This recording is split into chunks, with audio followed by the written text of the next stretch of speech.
안녕하세요. 사랑하는 나그네 교회 교회 여러분, 그리고 하나님의 말씀을 기쁨으로 같이 읽어가는 그리스도 형제 자매된 교회 여러분. 오늘은 여러분과 함께 시편 46편과 47편을 읽는 날입니다. 두 개의 46편과 47편을 이 한 파일에 다 담아서 같이 우리 살펴보도록 하겠습니다. 각각의 시편의 길이가 46편 좀 길지만 47편 짧기 때문에 같이 한 파일에 넣어서 살펴보는 것도 좋을 것 같습니다. 46편은 처음에 이렇게 보게 된 표제에 알라못에 맞춘 노래다 이렇게 되어 있는데 사실 이 뜻은 정확히 모릅니다. 다만 두 가지 의견이 있는데, 하나는 이제 알라못이란 말이 이제 알르마라는 이제 단어가 알마라고 말하는 이제 히브리어로 이제 처녀라는 뜻인데, 젊은 여자. 그러니까 알라못에 맞춘 노래다는 것은 처녀들의 연합성가대가 있지 않았겠냐. 그래서 그들의 노래에 그들이 부르도록 맞추어서 작성된 노래다, 이런 뜻을 해석하는 사람도 있고요. 어떤 것은 이것도 악기일 것이다 라고 보는데, 다만 그 악기의 소리가 여성들의 고음을 같은 소리를 낸다고 해서 그 알라못이라는 악기에 맞춘 노래다, 뭐 이렇게 보기도 합니다. 어찌됐건 그것은 정확히 모르지만 그 정도의 소개를 하고요.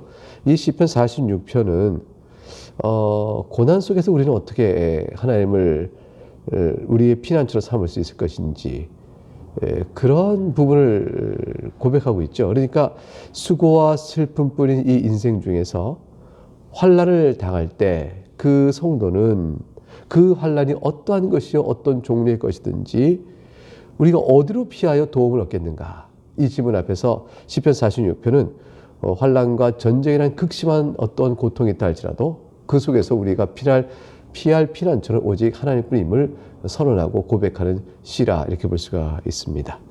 1절과 3절은 피난처이신 하나님에 대한 확고한 신앙을 말해주고 있습니다. 1절, 하나님은 우리의 피난처이시요 힘이시니 환난 중에 만날 큰 도움이시라. 여러분 유명한 구절이죠. 하나님은 우리의 피난처의 힘이시다. 환난 중에 만날 큰 도움이시라. 어떠한 환난을 당한다 할지라도, 어떠한 공경에 처한다 할지라도 여러분이 피할 피난처는, 여러분의 힘 되실 분은 하나님 한 분이십니다. 2절과 3절의 환난이 소개되어져요. 이런 환난이라 할지라도 피난처는 하나님이시라, 이렇게 설명이 이어져 갑니다. 2절을 볼까요? 그러므로 땅이 변하든지 산이 흔들려 바다 가운데 빠지든지 바닷물이 솟아나고 뛰놀든지 그것이 넘침으로 산이 흔들릴지라도 우리는 두려워하지 아니하리로다. 셀라. 2절과 3절 읽었습니다. 여기서 말하는 환난은 도대체 어떤 환난입니까? 이것은 배경적으로는 이렇게 쓴 배경, 이게 생각을 한번 해보세요. 땅이 변하고 산이 흔들려 버립니다. 바다 가운데 빠집니다. 그리고 바닷물이 솟아나고 뛰노입니다. 이런 천지가 격변하는 이런 큰 환난을 도대체 어떤, 역사적으로 어떤 환난에 빗대어 이런 시적 표현을 할까요? 학자들은 연구해서 아마도 아수르라는 큰 제국이 유다를 침공해 왔을 때, 아수르 왕 사네립이 유다를 삼키려고 침공해 갔을 때 유다가 당했던 공경, 일촉즉발의 멸망의 지경에 달렸을 때 하나님의 도우심으로 유다가 간신히 살아남습니다. 하나님의 도우로 일시에 아수르 제국의 병력들이 그냥 다 멸절당하는 일들이 있게 되어줌으로 인해서 아마 구사일생을 얻게 되는데, 그 공격을 받았을 때의 상황을 이렇게 표현한 것이 아닐까라고 추측을 합니다.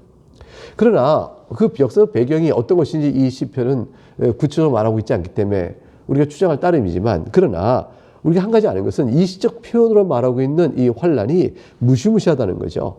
인간으로서는 어떻게 감당할 길이 없는 무서운 환난이라는 것이죠. 예수님께서는 흥미롭게도 마태복음 24장에 가게 되면 이 시편과 유사한 환난을 직접 말씀하십니다. 24장 10절에, 마태복음 24장 10절에 이는 그때에 큰 환난이 있겠습니다. 창세로부터 지금까지 이런 환난이 없었고 후에도 없으리라. 그렇게 말씀하십니다. 그 무서운 환난, 그 환난은 어떤 것이냐면 24장 29절에 가게 되면 그 환난 후에 즉시 해가 어두워지며 달이 빛을 내지 아니하며 별들이 하늘에서 떨어지며 하늘의 권능이 흔들리라. 이게 천지가 다, 우주가 막 이렇게 격동하는 그런 환난인 것이죠. 이와 같은 환난이 있을 거라고 주님 말씀하셨어요. 이때는 심판의 날에 당하는 환난입니다. 그러니까 믿는 자는 이런 무서운 환난 가운데서도 구원을 받게 되어지고요. 주님을 따지 않는 땅의 족속들은 통곡하며 울게 되어지죠. 그러니까 마태복음 24장 30절에 이어 말씀하시기를 그때 인자의 징조가 하늘에서 보이겠고 그때 땅의 모든 족속들이 통곡하며 그들의 인자가 구름을 타고 능력과 큰 영광으로 오는 것을 보리라. 이렇게 되어 있어요. 그러니까 이런 환난 가운데도 주를 믿는 사람은 그 환난에도 불구하고 구원을 있게 받게 됩니다. 피난처 되신 그리스도께서 심판주가 되시니까 살 길을 얻죠. 그러나 땅의 모든 족속들은 그 환난 속에 통곡하고 자신의 심판 당할 것을 두려워하지만 살 길이 없게 되는 겁니다. 결국 오늘 시편 속에서는 이와 유사하게 그 어떤 환난이 있다 할지라도 하나님께로 피하는 자, 하나님께로 나아가는 자는 찾는다. 이런 것을 이제 우리에게 말해 줍니다. 그럼 하나님께서 어떤 피난처를 이런 무시무시한 천지가 다 격동하는 환난, 우리 인생 중에 겪는 그 어떤 이런 시적 표현으로 설명할 수 없는 환난이 있다면 어떤 것이겠어요? 여러분이 그 어떤 잘 나가던 회사나 또는 생업이 무너져 버리거나 갑자기 건강이 큰 질병으로 닥쳐와서 의사한테 무서운 선고를 받게 되거나 아니면 또 큰 사고가 있어서 졸지에 생명을 잃어버리거나 아니면 큰 앞으로 살 길이 어려워지는 중상을 입게 되거나 질병을 또 얻게 되거나 등등등 여러 가지 상황들이 있죠. 결국 이런 모든 상황들이 갑자기 닥쳐오게 될 때 우리는 어떻게 피하고 위로를 얻을 수 있을까? 하나님밖에 없습니다. 하나님께서 어떤 피난처를 우리에게 주실까요? 그것은 하나님이 계시는 거룩한 성이 우리에게 주는 피난처입니다. 그것을 4절과 7절에 이렇게 노래하고 있죠. 한 시내가 있어 나뉘어 흘러 하나님의 성 곧 지존하신 이의 성소를 기쁘게 하도다. 하나님의 성, 그 예루살렘을 의미하죠. 구약의 상태 속에서 지존하신 이의 성소, 그곳에 예루살렘에 하나님의 성소가 있습니다. 죄송합니다. 한 시내가 있어 나뉘어 흘러서 성소를 기쁘게 한다고 되어 있어요. 예루살렘 성을 기쁘게 합니다. 이 시내라는 것은 기쁨의 원천이죠. 하나님께서 복을 주시는 거죠. 그러니까 하나님께서 하나님의 성에 복을 주시어 하나님께서 그 기쁨의 수로를 내주면 온 예루살렘에 거하는 하나님의 성에 거하는 모든 이들이 다 기쁨을 누리게 되어집니다. 이 시내가 있어 나뉘어 흘러 성에 들어간다. 이 시내는 기쁨의 원천으로서 결국 우리에게는 무엇이 될까요? 그 그리스도의 복음을 전하는 말씀입니다. 하나님의 말씀이 교회 안에 흘러들어와 넘치면 그 교회, 즉 하나님의 성으로 표현되고 있는 교회에 있는 모든 성도가 큰 기쁨을 누리게 된다는 것으로 오늘 우리에게 적용해 볼 수가 있겠습니다. 5절에 가게 되면 하나님이 그 성 중에 계심에 성이 흔들리지 아니할 것이라 새벽에 하나님이 도우시려다 이렇게 되어 있습니다. 하나님이 계시는 성, 그 교회는 진리의 기둥이고요. 살아계신 하나님의 집입니다. 그러니까 이 교회는 음부의 권세가 결코 무너뜨리지 못하죠. 아무리 흔들어도 무너지지 않으며 새벽에라도, 즉 깊은 어둠 속에서, 새벽이 가장 깊은 어둠이잖아요. 그 가장 깊은 어둠이 있을 때 빛이 쫙 여명이 비치면서 이제 새벽이 오는 거 아니겠어요? 곧 가장 깊은 밤이라 할지라도 비록 여명이 비춰오면서 하나님의 도움으로 사실 생명의 소망의 길을 쫙 열어지는 일을 경험하게 될 것입니다. 마지막 때가 되면 마귀가 교회를 박해하겠죠. 지금도 우리가 교회를 그리스도의 복을 방해하는 세력을 세상에서 숱하게 보게 되어집니다. 주님께서 그러나 그런 상황에도 이렇게 말씀하세요. 내가 다시 올 때에 너희 중에 믿음을 보겠느냐 하셨습니다. 어둠이 깊은 때라도 새벽이 있고 하나님의 도우심은 비춰질 것입니다. 오늘 그것을 5절에 말하는 거죠. 새벽에 하나님이 도우시려다. 새벽에 하나님이 도우시라. 여러분이 가장 깊은 어둠 속에 있다 왔을 때 그때가 바로 새벽입니다. 그때 무릎을 꿇고 주님 앞에 도움을 구하십시오. 여러분 실제로 새벽 시간에 일어나서 기도하는 것도 좋죠. 그러니까 그 여러분이 가장 어려울 때라고 생각할 때 무릎을 꿇고 주 앞에 나와 기도하십시오. 그럼 하나님이 도우십니다. 6절에 문 나라가 떠들며 왕국이 흔들렸더니 그가 소리를 내시며 땅이 녹았도다. 악의 무리들이 교회를 막 향하여 성도를 향하여 막 떠들어댑니다. 흔들어댑니다. 막 조롱하고 막 자몽하게 공격해 옵니다. 그러나 하나님께서 한번 소리를 발하시면 이들이 이내 전투 의지조차도 다 사라버릴 때 땅이 녹듯이 와르르 무너져 버립니다. 이것은 말세의 심판대 앞에서 저들이 차마 입을 열어 그리스도의 심판에서 저항도 하지 못한 채 무너져 버린 것을 볼 수 있겠죠.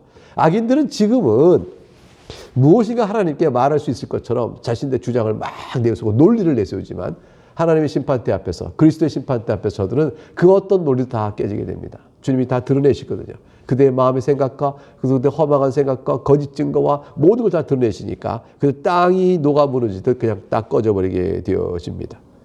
그래서 시편은 우리와 함께 하시는 만군의 여호와 곧 임마누엘의 하나님이 우리의 피난처라고 7절에 이렇게 선포합니다.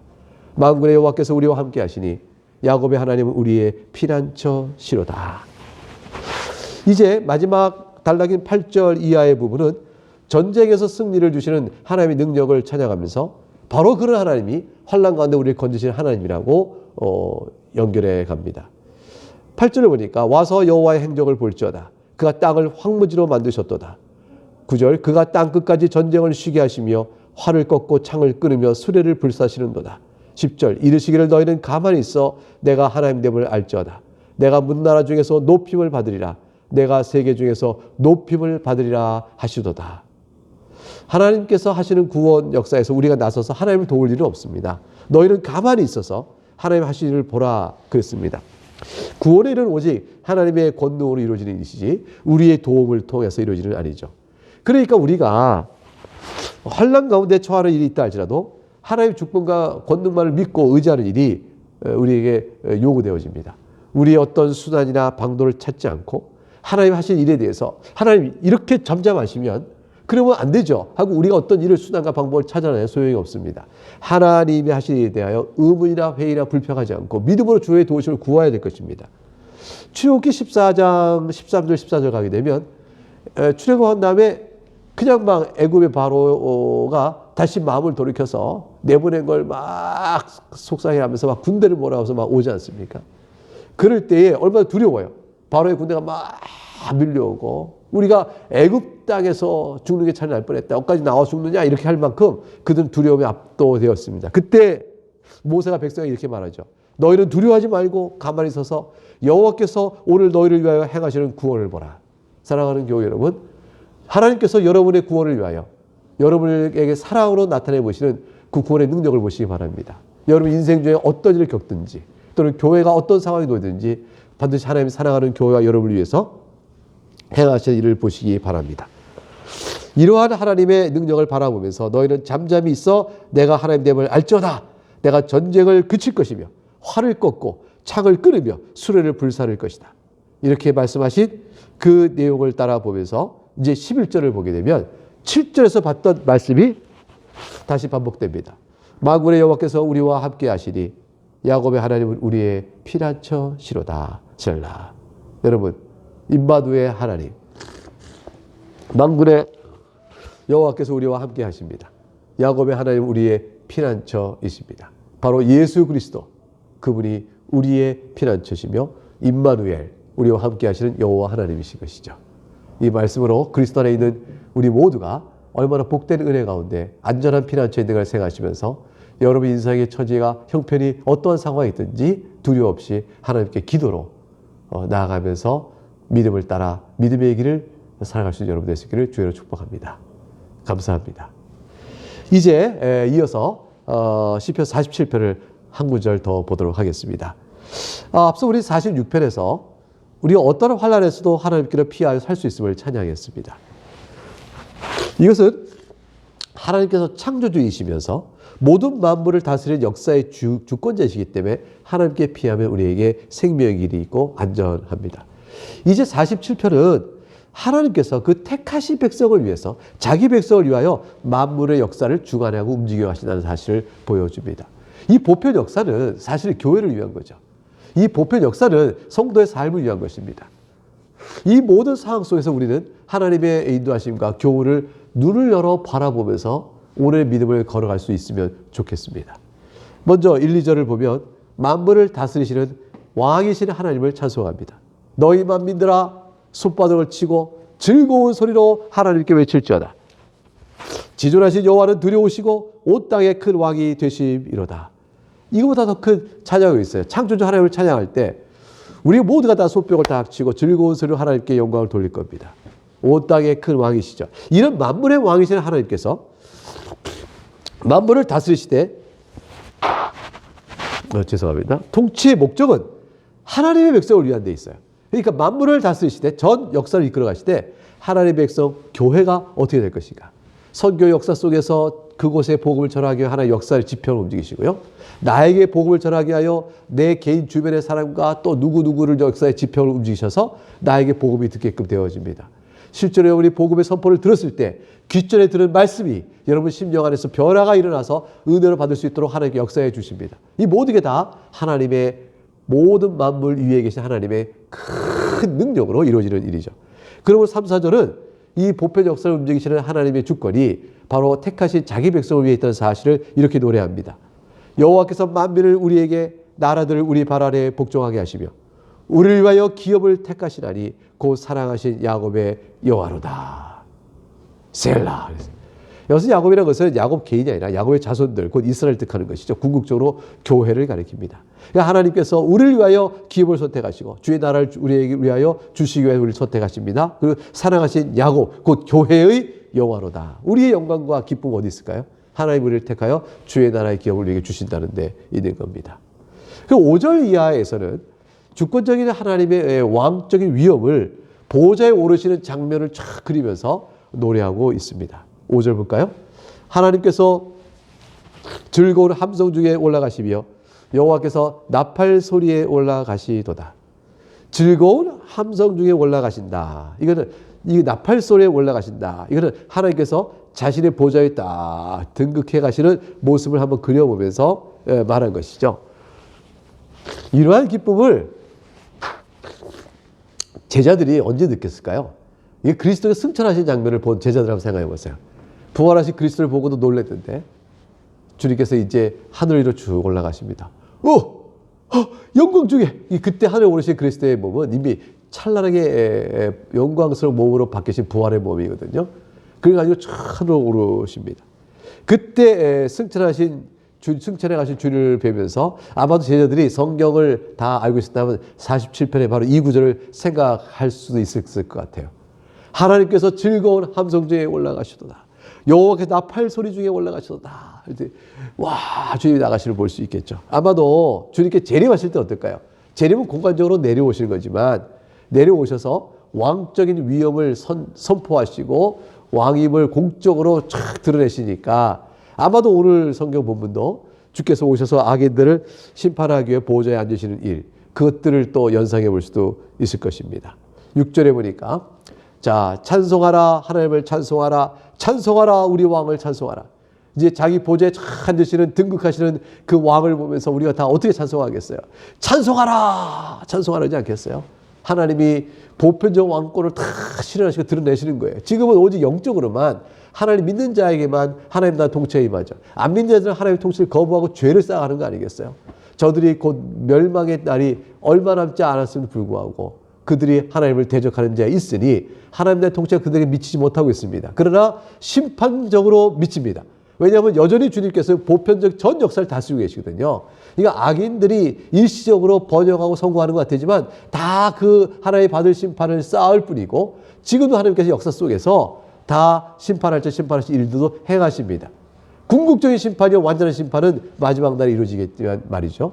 그럼 우리를 향한 영적인 하나님의 특별한 다스림 외에 전체 역사 속에도 다스리고 있는데 그 하나님께서 찬송하라 찬송하라 왕권을 가지신 일을 우리 눈으로 볼 때는 보이는 것이죠. 모든 우주 만물을 지으시고 다스리는 하나님을 우리가 찬송합니다.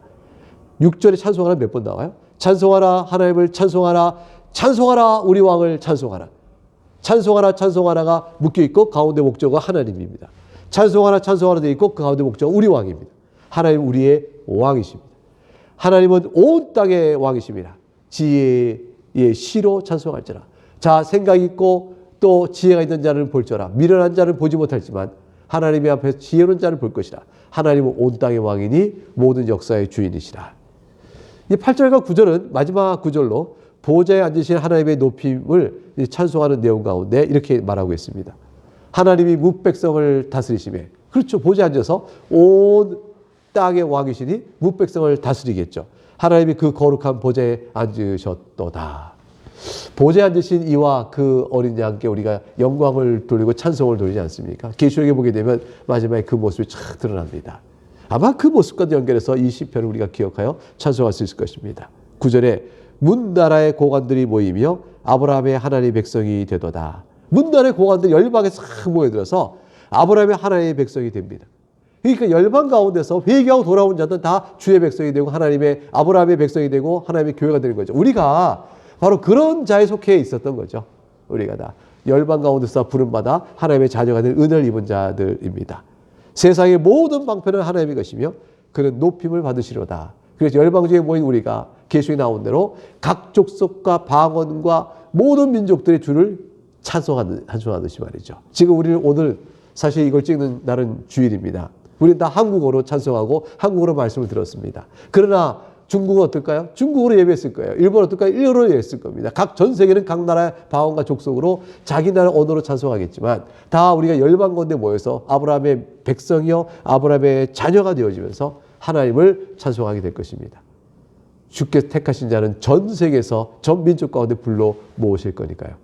우리가 개개인 인생으로는 보잘것없고 연약합니다. 그러나 하나님이 거룩하신 구원 역사의 손길에 따라 우리가 은혜를 입어 주 앞에 서 있으니 우리가 하나님 보실 때 얼마나 귀하고 복된 자입니까?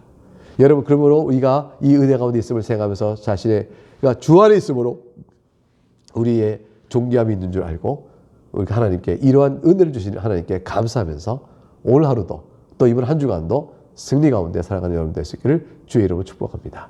내일 다시 말씀으로 만나겠습니다. 감사합니다.